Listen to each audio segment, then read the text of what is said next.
Hey, what's up guys? This is Anthony from AnthonysCustoms, and for this review, we're looking at the San Diego Comic-Con exclusive version of the Halo 5 Spartan HELIOSKRILL from Mattel.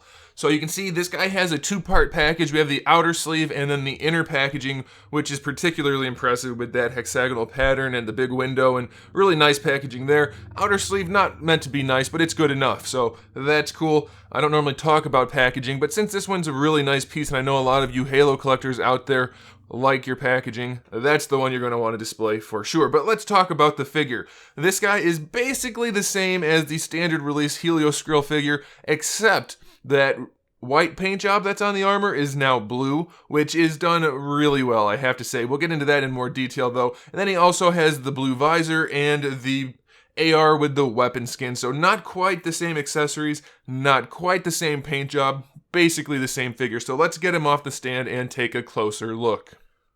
This guy stands just about 6.5 inches to the top of his head, which makes him just about 16.5 centimeters.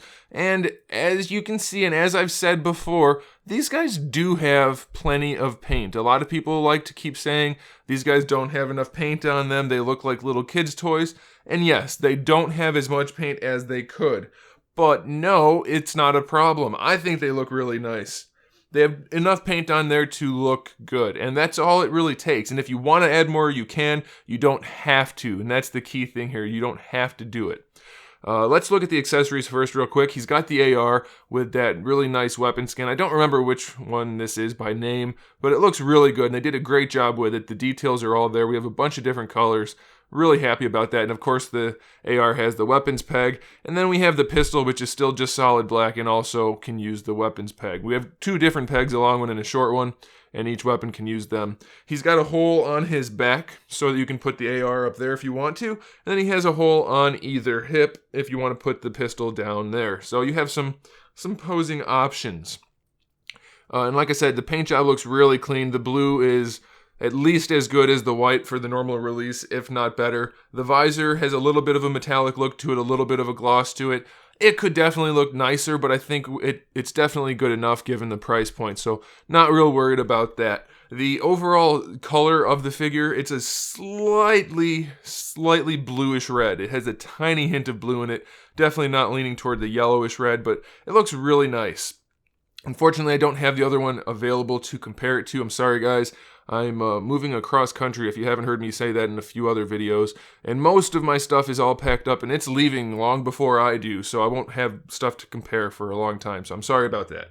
But we can still look at this figure. All of the armor is removable. No, I'm not going to remove it, because it takes a long time to do, and for most collectors, it's not going to be something you want to do. You can see we have a lot of the red painted onto the undersuit, so unless you're swapping it out with another red armor, it's not going to look right. It's really just for kids, which is fine, and it's for manufacturing, which is also fine. Some of the armor doesn't fit quite right. I've had a lot of issues with the thigh armor on the HELIOSKRILL. It never wants to quite get into place, and I've had to trim some of the pegs. So it's not a perfect thing yet, but I think since this is just wave 1 really, I think they're going to be able to fine-tune it, and it's going to be okay. As far as the articulation goes, the head's on a ball peg, and it can come off because you're able to switch the armor, but it does have really good range. It's really only limited by the sculpt, so I'm pretty happy about that. You won't have any trouble posing the head around. It'll be fine. Lots of range there. For the shoulders, we have our ball hinge, which gets the arms all the way up, if not even a little higher than horizontal, so that's nice. You can rotate them all the way around. You get your bicep swivel like a standard 6-inch figure like Marvel Legends or DC Universe Classics, so that's pretty good. I still hold that we need to have a second swivel at the bottom of the bicep so that you can get the arm around to hold the guns better, but he can hold his AR, so that's a good thing. We do have the double jointed elbow. The top joint of the elbow doesn't have that much play in it. You're going to get a lot more out of the bottom, and the top one generally needs to be unfrozen. It's pretty stuck out of the packaging for these figures. But we do have that, and then we have our wrist swivel and hinge, and the hands are nice and soft, and we have a trigger finger on both sides so that he can hold the weapons no problem. We have a ball peg in the torso that allows for a swivel, a little bit of lean side to side, a little bit of lean forward and back, and the armor is soft up here so it won't get in the way too much of your posing. For the hips, we can bring the legs pretty far forward, not all the way, but probably far enough. They do not go back at all, and they go outside all the way. So if you want to have them do the split, you can pretty much do that. We have a thigh swivel, which works really well. Double jointed knees, which they work well, but they're limited, of course, by the armor. But you can get 90 degrees out of it, so that's pretty good. And then for the ankles, we have the full hinge with really good range, and you have an ankle rocker. It does throw the foot at a pretty steep angle, but it is there, so that's okay. We still have the problem with the foot armor not seating very well, but hopefully they're going to work on that. So all in all, I'm very happy with these figures, and I'm very happy with this Comic-Con exclusive one. I kind of wish it was more than just the color scheme. I mean, more than just the secondary color.